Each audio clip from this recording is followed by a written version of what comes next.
사랑합니다. 하나님은 바로 앞부분에서 우상은 정말 이스라엘을 무너지게 만드는 것이고 우리가 의지하는 그 우상은 우리의 인생에 유익하지 않은 것이다 밝혀주세요. 그럼에도 이스라엘은 우상에 소망이 있는 줄 알고 살았습니다. 그래서 하나님은 우상으로부터 벗어나게 하기 위해서 야곱을, 이스라엘을 바벨론의 느부갓네살에게 팔아 넘겨버리시죠. 그 예고를 다 하신 이후에 하나님은 또다시 고백하십니다. 야곱아, 이스라엘아, 너는 이 일을 기억하라. 야곱은 이스라엘의 옛 이름이고 이스라엘은 야곱의 새 이름입니다. 세상에서 가장 박복하게 살았던 사람의 이름 야곱, 그리고 하나님과 싸워 이긴 자라는 뜻의 이스라엘, 전혀 상반되는 두 가지 이름을 가진 이 한 백성들에게 하나님이 말씀하시기를 너는 이 일을 기억하라. 가장 박복한 자로서 하나님과 겨루어 이긴 바로 그 사람에게 하나님이 기억하라 하신 그 내용은 무엇일까요? 너는 내 종이다. 내가 너를 지었으니 너는 내 종이다. 성도가 가장 행복할 수 있는 방법은 뭘까요?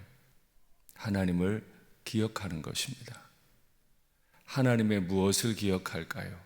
가장 박복한 이름 야곱을 잊지 않으시고 그를 하나님과 겨루어 이긴 자로, 그의 기도를 하나님이 들으시겠다 약속해 주신 자로 하나님이 나를 불러주셨다.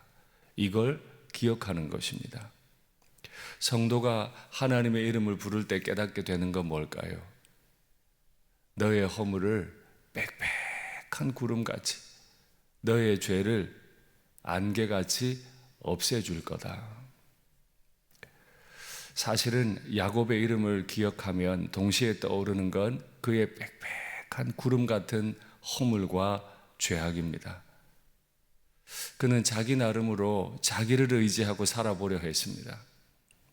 그러다가 나이 60이 되어서는 집에서 더 이상 살 수 없을 만큼 박복한 인생을 경험하게 되지요.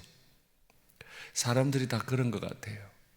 자기 지혜를 따라 살면 행복해질 수 있을 것 같은데 자기 지혜를 따라 일하면 박복한 것을 타개해 볼 수 있을 것 같은데 그렇지 않아요. 그래서 우상은 무익한 거예요. 결국 그 박복했던 인생 야곱, 하나님과 겨루어 이긴 자라는 뜻의 이름을 가졌던 이스라엘의 빽빽한 구름 같은 죄, 안개 같은 죄는 무엇입니까? 우상 숭배의 죄입니다. 하나님을 버리고 우상을 섬겼다는 거예요. 그 박복한 인생에게 먼저 찾아와 주시고 그에게 이스라엘이라고 하는 새로운 이름을 주신 하나님을 버리고 자기 나름대로 즐겁게 살아보려고 자기의 지혜를 가지고 일하려다가 더욱 박복해져 버린 바로 그 인생 말입니다. 이 죄를 간음에 비유합니다.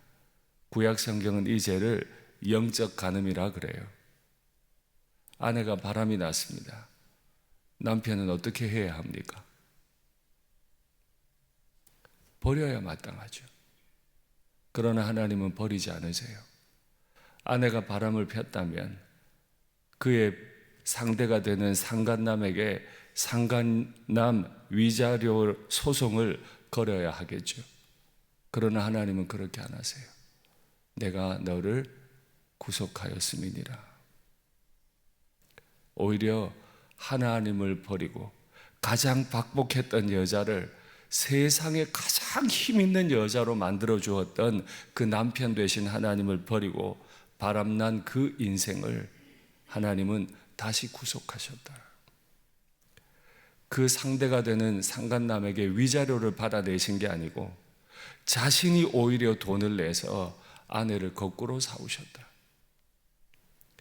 이게 인간 세상에 있는 일입니까? 없는 일이죠.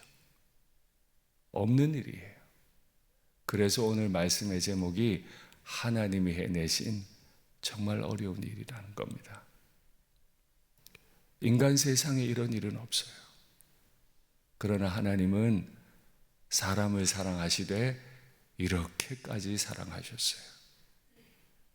바람난 나를 그대로 살다가 죽어버리게 두지 않으시고, 내 죄 가운데 헤매다가 박복하게 전락해서 죽어버리게 놔두지 않으시고, 하나님은 오히려 자기의 아들을 죽여서 그 피값을 주고 나를 구속하신 분이시다.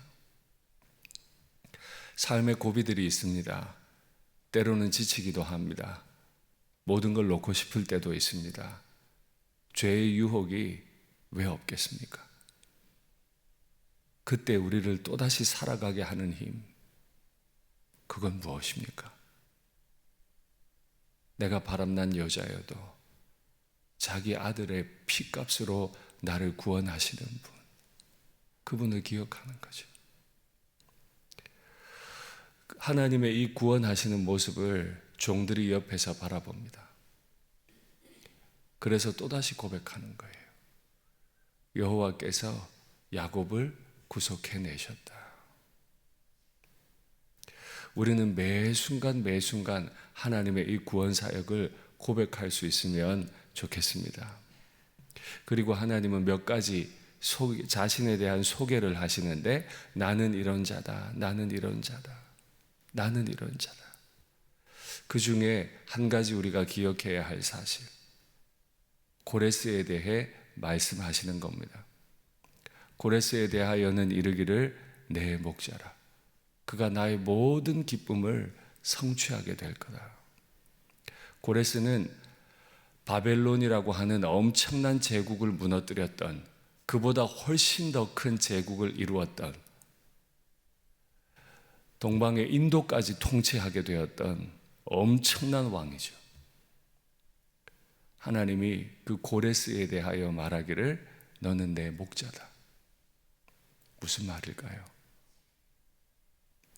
하나님은 고레스를 세워서라도 바벨론을 무너뜨리고 내 백성, 그 가여운 백성 야곱, 그 가여운 백성 이스라엘을 포로로 삼아버렸던 그 느부갓네살, 바벨론을 무너뜨리고 페르시아를 세워서라도 나는 내 백성을 구속하게 될 것이다. 하나님은 이런 분이시죠. 하나님 왜 이렇게까지 하시죠? 왜 대제국을 세워서라도 세상에서 가장 작은 나라, 야곱의 나라 이스라엘을 구속하기 원하시는 거죠? 그가 야곱을 구속하셨으니 자기의 영광을 나타내실 것입니다. 하나님께 영광은 무엇입니까? 자기의 빼앗긴 아내, 자기의 빼앗긴 자식, 야곱, 이스라엘의 이름을 잊지 않고 그를 구속해내시는 것입니다. 언제 아빠 엄마가 가장 기쁘고 좋을까요? 아이들이 말 잘 들을 때, 건강할 때, 공부 잘하고 좋은 회사 취업하고 인생이 그냥 다 좋을 때, 잘 될 때, 그런데 아빠 엄마의 진짜 영광은 무엇입니까? 아이가 아무것도 할 수 없을 때 자신의 생명을 들여서라도 자신의 모든 능력을 동원해서 이 아이를 살려내는 것 아닙니까? 하나님은 자신의 모든 능력을 동원해서 야곱을 구원해내신 줄 믿습니다. 그러나 하나님의 영광은 거기서 멈추지 않아요. 구속하여 내신 이후에 이스라엘 중에, 야곱 중에 자기의 영광을 나타내실 것입니다. 하나님은 이 일을 위해 교회를 부르셨고, 교회 가운데 하나님 자기의 영광을 나타내실 겁니다. 교회는 무엇입니까? 바로 나 자신입니다. 마귀를 싸워 이기는 사람들로, 예전에 내 이름은 야곱, 사기꾼이었는데 예수님 믿고 난 이후에 내 이름은 이스라엘, 하나님과 겨루어 이긴 자. 하나님의 이름을 부르짖으면 하나님이 응답해 주시는 자, 그렇게 나를 인도하시면서 나에게 영광을 나타내시겠대요. 오늘 하루도 교회로 생활하시면 좋겠습니다. 고민이 없지 않아요. 힘든 게 없지 않아요. 그러나 하나님의 피를 받은 자로, 하나님과 겨루어 이긴 자로, 그 어려운 일을 해내시고 내게 사랑을 쏟아 부어주신 그 대상자로 오늘 하루도 힘이 있으시면 좋겠습니다. 말씀을 맺겠습니다. 하나님은 우리를 구원하기를 아주 기뻐하세요. 그리고 하나님은 우리에게 자기의 영광 나타내기를 기뻐하세요. 오늘도 그 하나님을 믿고 하나님의 영광을 나타내기를 소원합니다. 기도하는 가운데 하루하루 살아가시게 되기를 축복합니다.